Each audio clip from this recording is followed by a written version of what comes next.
പാർട്ടിയെ ധിക്കരിച്ചല്ല നിയമസഭയിൽ എത്തിയതെന്ന് രാഹുൽ മാങ്കൂട്ടത്തിൽ. ശബ്ദരേഖ അടക്കമുള്ള സുപ്രധാന ചോദ്യങ്ങളിൽ നിന്ന് രാഹുൽ ഒഴിഞ്ഞുമാറി.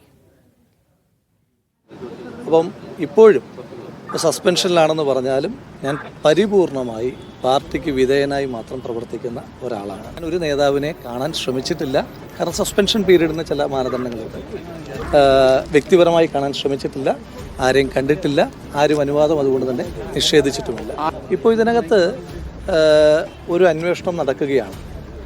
ആ അന്വേഷണ സംഘത്തിൻ്റെ സാങ്കേതികത്വത്തിലേക്കൊന്നും ഞാൻ കടക്കുന്നില്ല.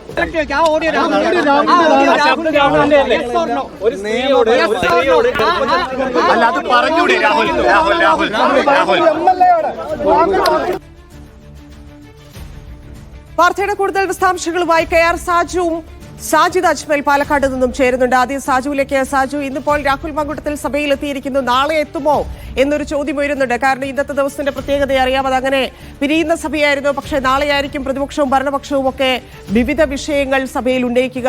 അപ്പോൾ രാഹുൽ എത്തുമോ എന്നൊരു ചോദ്യം. മറ്റൊന്ന്, ഇന്നിപ്പോ EP ജയരാജൻ പറഞ്ഞതുപോലെ പ്രതിപക്ഷ നേതാവിനോട് പോയി പണി നോക്കാൻ പറയുന്നത് പോലെയല്ലായിരുന്നു സഭയിലേക്കുള്ള രാഹുൽ മാങ്കൂട്ടത്തിന്റെ വരവ്.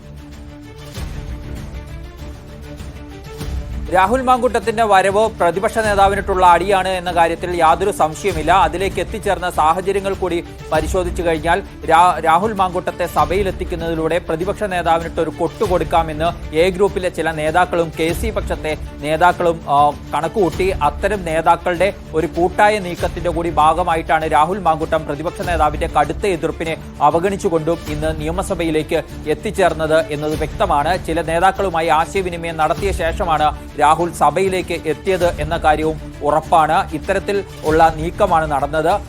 രാഹുൽ സഭയിലേക്ക് എത്തുന്ന കാര്യത്തിൽ എത്തിയതിനെ കുറിച്ചുള്ള ചോദ്യത്തിന് ഇന്നും മറുപടി പറയാതെയാണ് പ്രതിപക്ഷ നേതാവ് അദ്ദേഹത്തിന്റെ അതൃപ്തി പ്രകടിപ്പിച്ചത് എന്ന് കാണാം. നേരത്തെ രാഹുലിനെതിരെ കടുത്ത നിലപാട് സ്വീകരിക്കണമെന്ന് യോഗത്തിലടക്കം ആവശ്യപ്പെട്ടിരുന്ന രമേശ് ചെന്നിത്തല ഇന്ന് രാഹുൽ സഭയിലെത്തിയതിനെ കുറിച്ചുള്ള ചോദ്യത്തിന് മറുപടി പറയാൻ തയ്യാറായില്ല. സണ്ണി ജോസഫ് മാത്രമാണ് മറുപടി പറഞ്ഞു മുന്നോട്ട് പോയത്.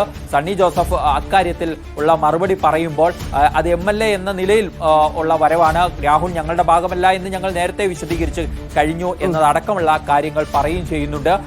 ഇങ്ങനെ പോവുകയാണ്. വർക്കിംഗ് പ്രസിഡന്റുമാരുടെ ഭാഗത്തു നിന്നുള്ള പ്രതികരണം ശ്രദ്ധിച്ചാലും രാഹുൽ മാങ്കൂട്ടം വന്നതിനോടുള്ള AP അനിൽകുമാറിന്റെയും അതുപോലെ തന്നെ PC വിഷ്ണുനാഥിന്റെയും ഒക്കെ കാര്യം പറയുമ്പോൾ പാർട്ടിയുടെ നിലപാട് KPCC അധ്യക്ഷൻ നേരത്തെ തന്നെ വിശദീകരിച്ചിട്ടുണ്ട്. രാഹുൽ മാങ്കൂട്ടത്തിനെതിരെയുള്ള നടപടിയെടുത്തത് അടക്കമുള്ള കാര്യങ്ങളാണ് KPCC അധ്യക്ഷൻ വിശദീകരിക്കുകയും ചെയ്തിരുന്നത്. അങ്ങനെ പറഞ്ഞു പോവുകയാണ് ചെയ്തത്. നേമം ഷജീറിനെ പോലുള്ള നേതാക്കൾ, യൂത്ത് കോൺഗ്രസിന്റെ ജില്ലാ പ്രസിഡന്റ് അടക്കമുള്ളവർ രാഹുൽ മാങ്കൂട്ടത്തിനൊപ്പം എത്തിയതിനെ കുറിച്ച് പ്രതികരിക്കാൻ പോലും നേതാക്കൾ തയ്യാറാകുന്നില്ല എന്നുള്ളത് കൂടി നമ്മൾ മനസ്സിലാക്കണം. വർക്കിംഗ് പ്രസിഡന്റുമാർ അടക്കമുള്ളവർ ആ ചോദ്യത്തിൽ നിന്നും ഞങ്ങൾ ഇതൊന്നും അറിഞ്ഞിട്ടില്ലേ എന്ന മട്ടിൽ ഒഴിഞ്ഞു മാറുന്നതാണ് നമ്മൾ കണ്ടത്. അതായത് രാഹുൽ ഇന്ന് സഭയിലെത്തിയത് കോൺഗ്രസിലെ ഒരു വിഭാഗത്തിന്റെ പിന്തുണയാണോ കൂടിയാണ് എന്ന കാര്യം ഉറപ്പാണ്. രാഹുൽ മാങ്കൂട്ടം നാളെയും സഭയിലെത്തുമെന്ന് തന്നെയാണ് നമുക്ക് ഇപ്പോൾ ലഭിക്കുന്ന വിവരം. അങ്ങനെ മീറ്റിംഗ് ഒക്കെ ഉണ്ട്. ഒരു നിർദ്ദേശം നാളെ വരുന്നതിലും വരാതിരിക്കേണ്ടതിലും ഒക്കെ ഒരു നിർദ്ദേശം ഇന്ന് രാഹുലിന് നൽകാനുള്ള ഒരു സാധ്യത കാണുന്നില്ലേ? UDF മീറ്റിംഗ് അല്ല, UDFന്റെ പാർലമെന്ററി പാർട്ടി മീറ്റിംഗ് ആണ് ഉണ്ടായിരുന്നത്. അത് കഴിഞ്ഞിട്ടുണ്ട്. അതിൽ സ്വാഭാവികമായും ഈ വിഷയമൊന്നും ചർച്ചയ്ക്ക് വരത്തില്ല. ഇത് കോൺഗ്രസിന്റെ ഒരു MLAയുടെ കാര്യത്തിൽ കോൺഗ്രസ് സസ്പെൻഡ് ചെയ്ത് കഴിഞ്ഞ MLAയുടെ കാര്യം, അക്കാര്യങ്ങൾ പാർലമെന്ററി പാർട്ടി യോഗത്തിന്റെ പരിഗണനയിലേക്ക് വരുന്നില്ല. അതിനാൽ തന്നെ കോൺഗ്രസ് നേതൃത്വം ഇപ്പോൾ വിശദീകരിക്കുന്നത് രാഹുൽ ഞങ്ങളുടെ കൂട്ടത്തിലല്ല, പ്രത്യേക ബ്ലോക്കായി ഇരിക്കുന്ന ആളാണ്.